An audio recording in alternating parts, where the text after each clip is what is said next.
오늘은 믿음 목장 헌신 예배로 이렇게 함께 말씀을 전할 수 있어서 정말 감사합니다. 하나님께 감사하고 또 이렇게 좋은 기회를 주신 우리 믿음 목장 목장분들께도 다 너무 감사 말씀을 드립니다. 그래서 저는 오늘 우리 삶에서 믿음이란 무엇인가를 한번 얘기해 보고자 합니다. 제가 한 가지 좀 퀴즈를 내고 싶은데요. 믿음 얼마나 중요한지 말씀드리지 않아도 다 아실 거라고 생각합니다. 이 믿음이라는 단어가 구약과 신약에서 총 몇 번 정도 등장할까요? 여러 번 등장합니다. 네, 맞습니다. 제가 그래서 답을 갖고 왔습니다. 개역 개정 기준으로요. 240, 제가 왜 이렇게 오늘 말을 못하죠? 243번이 등장합니다. 네, 근데 놀라운 사실이 있어요. 비율입니다. 비율. 구약에 몇 번 등장할까요?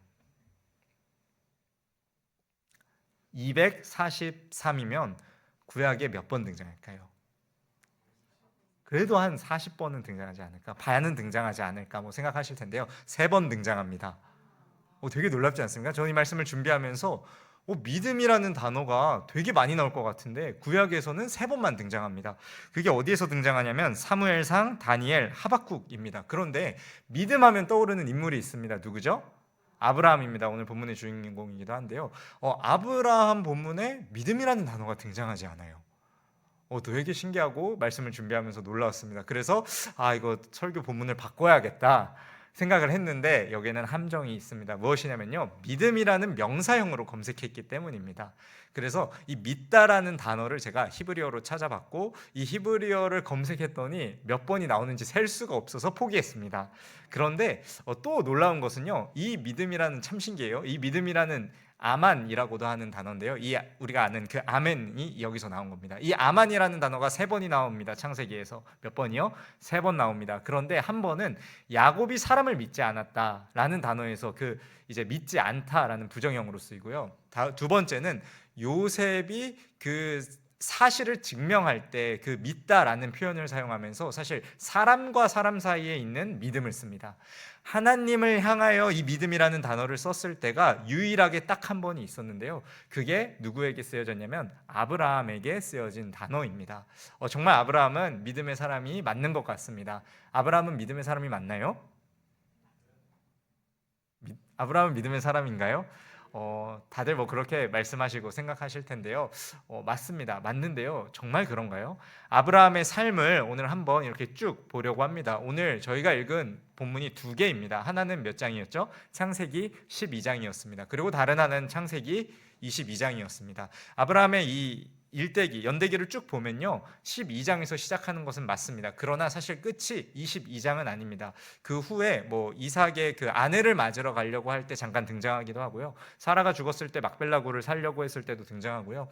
아브라함이 그두라라는 후처를 맞이하면서 죽음에 이르게 되는데 그때에도 아브라함의 이야기가 등장은 합니다. 그러나 아브라함의 일생을 딱 봤을 때 사실 아브라함이 이 정도면 끝이다라고 했었던, 믿음의 아브라함이 끝이다라고 말할 수 있었던 본문은 창세기 22장까지 보면은 충분하기 때문입니다. 그래서 창세기 12장과 22장의 내용을 제가 한번 이번 설교를 준비하면서 쭉 읽어봤습니다. 그런데요, 아브라함이 정말 믿음의 사람이었는가 하는 질문이 들더라고요. 왜냐하면 아브라함이 말은 믿음의 사람인데, 믿음의 조상인데 그의 행동, 그의 살아온 모습들을 보면 그렇게 믿음의 조상이다, 믿음의 사람이다 말하기가 쉽지는 않은 것 같더라고요. 이유가 있습니다.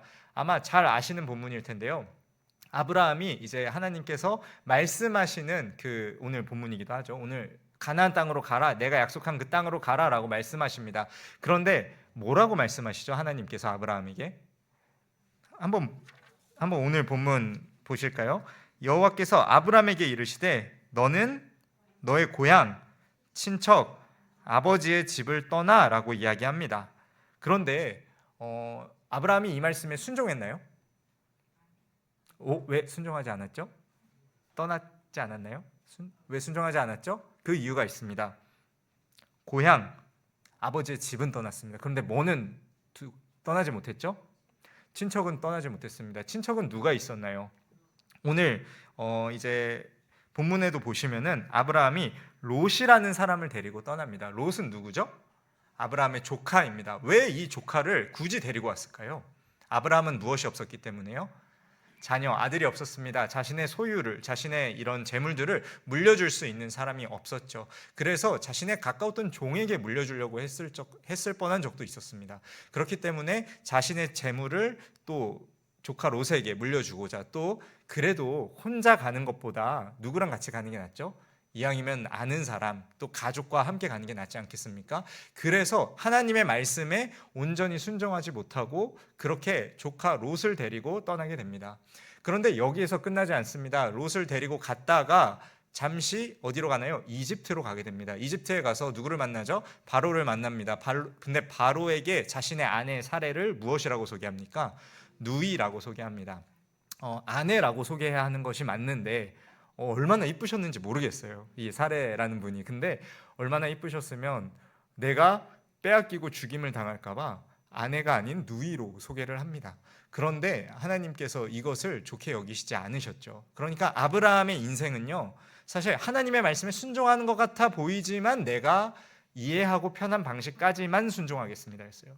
하나님께서 나한테 보내주신 곳은 있지만 더 좋은 곳이 있으면 그 좋은 곳으로 떠나는 사람이었고요. 그 좋은 곳에, 내가 보기 좋은 곳에 가서도 내 방식대로, 내 타협대로 그렇게 살아가는 인생이 아브라함의 인생이었습니다.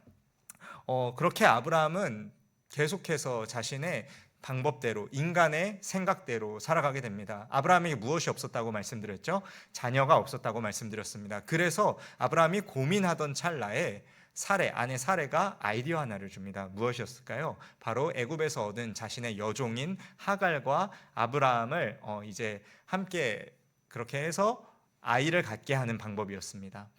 그렇게 해서 누가 태어났습니까? 이스마엘이 태어났습니다. 이 본문의 이야기가 창세기 16장에 나와 있는데요. 창세기 16장 16절에 이때 아브라함의 나이를 몇 세라고 소개하냐면요, 86세라고 소개합니다. 그리고 나서 바로 뒤에 17장 1절에 아브라함의 나이가 99세라고 소개됩니다. 그러면은 지금 몇 년의 사이에 시간이 뜬 거죠? 13년의 시간이요. 우리는 착각합니다. 아브라함이 75세에서 나와 100세까지 있는 모든 이야기가 하나님께서 보시기에 아름답고 창세기에 다 기록되었을 거라고 생각해요. 그러나 하나님께서 아브라함의 인생에 집중하시고자 하는 시간들이 있습니다. 그런데 자신의 행동대로, 자신의 뜻대로 했던 이 86세에서 99세까지의 이 13년의 시간은 하나님께서 아브라함을 그렇게 조명하시는 시간은 아니었던 것 같아요. 왜냐하면 성경에 기록되어 있지 않기 때문입니다. 그러니까 아브라함의 인생이 진짜 믿음의 사람인가? 이 사람이 정말 믿음의 조상인가 하는 질문이 들게 하는 인생을 계속해서 살아오는 것입니다. 그 이후에도 하나님께서 계속 나타나서 말씀하세요. 내가 너에게 자녀를 줄 거다. 내가 너에게 자손을 약속할 거다. 근데 믿지 못하죠. 사레도 믿지 못합니다. 그래서 어떻게 표현하고 있죠? 사레가 하나님의 말씀에 웃었다라고 이야기해요. 아유, 그 말이나 됩니까? 그 말이나? 그러니까 이들의 믿음은 사실 거기까지인 거예요. 현실을 바라보는 눈이 너무 정확해서 그거에 너무 익숙해져서 그냥 거기까지인 삶을 살아가고 있는 사람들이었습니다. 근데 우리의 삶도 마찬가지 아닌가요? 사실 어려움이 찾아올 때, 내 삶에 위기가 찾아올 때 믿음이라는 단어가 생각나는 것이 아니라 큰일 났다. 어떻게 해야 되지? 어떻게 하면 이 문제를 해결할 수 있지? 머리를 쓰고 우리의 인간의 수를 두고 내가 보기에 좋은 길로 걸어가고, 사실 우리의 인생이나 아브라함의 인생이나 그렇게 큰 차이가 없습니다. 그런데 중요한 한 가지 문장이 여기서 나타나는데요. 아브라함의 인생, 창세기 12장에서 22장에 아브라함의 인생을 관통하는 본문 구절이 하나 있습니다. 그 구절이 어디냐면요, 창세기 15장 6절입니다. 창세기 15장 6절 말씀 제가 좀 읽어드리겠습니다. 아브람이 여호와를 믿으니 여호와께서 이를 그의 의로 여기시고. 아멘. 제가 앞에서 말씀드린 이 아만이라는 단어가 창세기에서 3번 쓰였다고 말씀드렸잖아요. 근데 그 중에 하나님을 향하여서 유일하게 한 번 쓰인 단어가 바로 이때 있다고 말씀드렸는데, 바로 이때 유일하게 하나님을 향하여 믿었다라는 표현이 아브라함에게서 쓰여집니다. 그러니까 야곱도, 이삭도, 요셉도, 유다도 하나님을 믿긴 믿었겠죠. 그러나 그들의 믿음이 성경에 기록될 만큼의 믿음이었는지는 잘 모르겠어요. 나와 있지 않으니까요. 그런데 확실한 것은 아브라함의 믿음은 나와 있다라는 것입니다. 그런데 이상하죠? 삶은 흔들려요. 요동쳐요. 복잡한 일도 있고 쓰러지고 넘어질 때도 있습니다. 그런데 아브라함을 향하여 내린 성경의 평가는 무엇이라고 나와 있죠? 아브라함이 누구를 믿어요? 여호와를 믿으니 여호와께서 이를 그의 의로 여기셨다고 말씀합니다. 그러니까 실수하지 말라는 거예요? 아니요. 실수해도 넘어져도 우리가 지켜야 할 게 무엇인가를 기억해야 된다라는 겁니다. 우리는 생각하죠. 믿음이 있으면 흔들리면 안 돼. 믿음이 있으면 실수하면 안 돼. 믿음이 있으면 넘어지면 안 돼. 그렇다고 제가 맨날 넘어지시고 맨날 쓰러지시고 이런 얘기를 하는 건 아닙니다. 그런데요, 믿음이 있어도요, 잘 살아가려고 노력해도요, 넘어지고 쓰러질 때가 있다라는 것입니다. 누구처럼요? 아브라함처럼요. 그런데 저는 오늘 이 찬양 제목이 뭐였죠? 제가 이 찬양 오늘 처음 들어봐서. 네네네, 특성이요. 우리 안에 주님 계시네. 저는 오늘 제가 설교 때 할 가사가 드리고 싶은 말씀이 가사 안에 들어가 있어서 너무 감사했습니다. 우리 삶에 하나님이 안 보이시는 것처럼 보일 때가 있어요. 하나님이 이때 내 삶에 안 계시는구나, 하나님 그때 잠깐 나 떠나셨구나 라고 착각하고 오해할 때가 있습니다. 그런데요, 하나님께서 우리 삶에 늘 계세요. 아브라함의 믿음이 흔들립니다. 아브라함이 쓰러집니다. 아브라함이 포기합니다. 아브라함이 거짓말하고 변명합니다. 근데 그때마다 나오는 본문이 뭔지 아세요? 하나님께서 아브라함에게 나타나세요. 하나님께서 아브라함을 찾아가세요. 그리고 말씀하세요. 약속하세요. 하나님 분명히 말씀하셨는데 왜 나에게는 자식이 없을까? 하나님 분명히 말씀하셨는데 왜 내 삶에 이루어지지 않을까? 근데 놀라운 게 뭔지 아세요? 하나님께서 그 흔들릴 때마다 나타나세요. 그리고 더 놀라운 것은 그게 사실로 이루어진다라는 것입니다. 그러니까 믿음이라는 건요, 흔들려도 내 안에 계신 누구를 보는 것이에요? 하나님을 보는 겁니다. 믿음이라는 건요, 쓰러져도 내 안에 살아계신, 나와 함께 계신 하나님을 바라보며 다시 일어나는 겁니다. 저는 이 믿음의 가치가 얼마나 중요한지 오늘 이 아브라함을 통해서 좀 말씀드리고 싶습니다. 아브라함은 실수가 많은 사람이었습니다. 잘못도 많은 사람이었죠.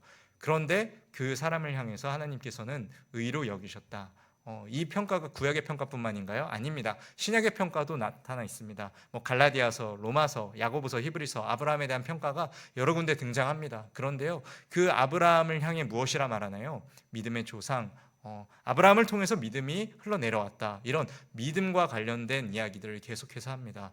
아브라함의 인생이 잘나서였나요? 아브라함이 훌륭해서였나요? 아니요. 하나님께서는 아브라함의 행위를 보신 것이 아니라 아브라함의 그 믿음을 보셨기 때문입니다. 그래서 우리 삶에도 기억해야 할 것 무엇입니까? 흔들려도 넘어져도 쓰러져도 위기의 삶에서, 어려운 삶의 순간에서도 나와 함께 하시는 하나님을 바라보는 그 믿음이 우리 삶에 있었으면 좋겠습니다라는 사실을 말씀드리고 싶었습니다. 저는 그래서 이 아브라함이 여호와를 믿으니 여호와께서 이를 그의 의로 여기시고, 이 한 문장을 오늘 우리 삶에 명심하셨으면 좋겠습니다. 기억하셨으면 좋겠습니다. 저는 그래서 이 설교를 준비하면서 외쳤습니다. 그러나 조윤호는 여호와를 믿으니 여호와께서 이를 그의 의로 여기시고, 내 이름을 넣어서 한번 이 문장을 고백해 보셨으면 좋겠어요. 이 평가는 내가 하는 평가가 아닙니다. 하나님께서 말씀 가운데 나를 평가하신 거기 때문에 정말 객관적이고 정확하죠. 그렇기 때문에 이 문장을 아브라함이 아닌 자신의 이름을 넣어서 기억하시길 바랍니다. 믿음의 다른 의미는 신실함, 충성이기도 합니다. 내가 하나님을 향하여서 삶이 어렵고 힘들지만 계속 하나님을 바라보는 자에게 하나님이 어떻게 일하시는지 아세요? 하나님께서 신실하게 일하십니다. 계속해서 일하십니다. 성실하게 일하십니다. 그런데 어떤 사람에게요? 하나님께 신실한 자에게요. 하나님께 신실한 자는 하나님께서 다시 그를 성실하게 일하시고, 하나님께 충성된 자는 하나님께서 다시 그를 책임지고 일하십니다. 그 증거가 있습니다. 오늘 저희가 뒤에 읽은 본문인데요, 거기 16절에 이런 말씀이 있습니다. 무엇이죠? 하나님께서 나를 두고 맹세하세요. 저는 성경 보면서 이런 표현을 자주 보지는 못했던 것 같아요. 근데 하나님께서 약속하시는 건 많이 봤거든요. 근데 하나님께서 나 스스로 맹세한다라는 표현은 자주 보지는 못했던 것 같습니다.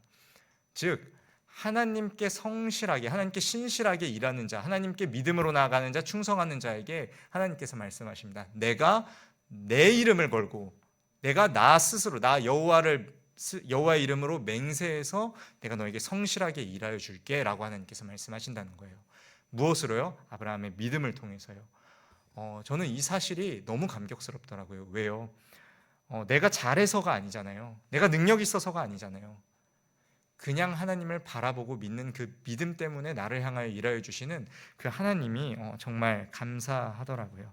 그런데 이 믿음을 저는 저만 갖지 않았으면 좋겠습니다. 제가 좀 조심스러운 말씀인데요. 저희 믿음 목장 목원분들 중에서 저희 중고등부 학부모님들이 많이 계세요. 자녀들에게 뭘 주고 싶으신가요? 좀 여쭤봐도 될까요? 대답하시기가 좀 어려우실까요? 뭐 뻔하죠. 건강했으면 좋겠고, 공부도 좀 잘했으면 좋겠고, 좋은 남자, 좋은 여자 만나서 결혼 잘했으면 좋겠고, 저도 부모가 안 돼봤지만 부모님 마음은 어느 정도 압니다. 그런데 우리가 자녀에게 주고자 하는 것이 있어요. 물질도 물론 주고 싶죠. 더 해주지 못해서 아쉽고, 좋은 거 챙겨주고 싶고요. 그런데 우리가 이걸 놓쳐서는 안 돼요. 무엇이냐면요, 믿음입니다. 믿음. 우리 부모님들이 사회생활하면서 정말 열심히 힘들게 지켜오신 그 믿음 있잖아요. 여러분 자녀에게 무엇을 주고 싶으세요? 여러분 진짜 자녀에게 믿음 주고 싶으세요? 이 사실을 놓치지 않으셨으면 좋겠습니다. 왜 아브라함이 믿음의 조상인 줄 아세요? 아브라함의 믿음으로 그 모든 후손들이 한씨 이삭으로 말미암아 복을 받아서 믿음의 조상이라 불린 것도 있었지만 그의 믿음의 출발 덕분에 이 놀라운 일이 이루어지게 된 것입니다. 여러분은 어떤 출발을 오늘 하실 겁니까? 하나님께서는 말씀하십니다. 아브라함에게요. 내가 12장에서 이제 너의 그 본토 친척과 아버지의 집을 떠나 내가 내게 지시할 땅으로 가라. 이 사실 어려운 고백이거든요. 어려운 행동이거든요. 이것을 걸어내는 작업을 처음 한 사람이 아브라함이기 때문에 아브람이기 때문에 이 사람이 믿음의 조상이 되는 겁니다. 우리 사랑하는 학부모님들, 또 우리 사랑하는 에바다 가족분들, 여러분은 여러분의 가르치는 학생들, 또 여러분께서 가르치는 자녀들에게 어떤 것을 남겨주고 싶으십니까? 지혜, 지식, 물질, 사람, 중요하죠. 하지만 저는 이 믿음을 꼭 남겨주셨으면 좋겠어요. 이 믿음이 여러분을 시작으로 여러분의 자녀를 통하여 흘러갈 수 있었으면 좋겠습니다. 욕심을 내셨으면 좋겠어요. 이 믿음을 흘려내보내는 것에, 이 믿음을 유산처럼 남기는 것에 욕심을 내주시길 바랍니다.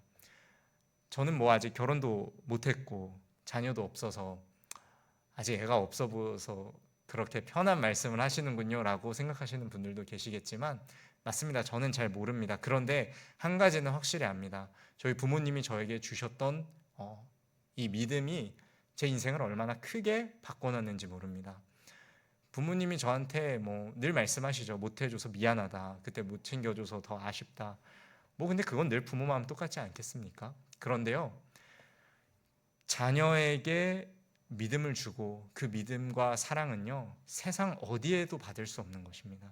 부모님이 줄 수 있는 그 믿음과 사랑은요, 세상 어디에서도 구할 수 없는 것이에요. 그렇기 때문에 사랑하는 여러분, 꼭 여러분의 자녀에게 이 믿음을 흘려내셨으면 좋겠습니다. 그리고 여러분이 먼저 그렇게 믿음으로 치열하게 살아내시고 싸워내셨으면 좋겠습니다. 하나님께서 말씀하십니다. 누구누구야, 너의 그 믿음 때문에 내가 너를 의로 여긴다. 이 말씀 기억하시면서 오늘 하루도 승리하셨으면 좋겠습니다. 그렇게 하실 거죠? 네, 다 제가 아는 분들이시기 때문에 제가 그렇게 해주실 거라고 보고 있습니다. 매주 보고 있기 때문에 제가 한 가지 제 다짐을 하고 오늘 설교를 좀 마무리를 하려고 합니다. 수련회 때 있었던 일인데요. 제 중고등부 수련회 때 제가 조금 부끄러운 말이지만 이제 아이들이 많이 올라갔잖아요. 그러니까 무섭더라고요. 뭐가 무섭냐면요, 분위기가 줄어들진 않을까? 아마 아이들이 더 늘어나진 않을 텐데 이대로 더 줄어들진 않을까? 이런 것이 좀 무섭더라고요. 그래서 제가 조금 부끄럽죠. 목사답지 못했으니까. 오히려 아이들이 뭐라고 하냐면요. 인원은 줄었는데 진짜 정회만 남아서 너무 분위기가 좋아졌어요. 그래서 제가 말했죠. 그러면 20살들의 분위기가 안 좋았다는 거니 하면서 했는데 너무 미안하더라고요. 아이들한테. 부끄럽더라고요.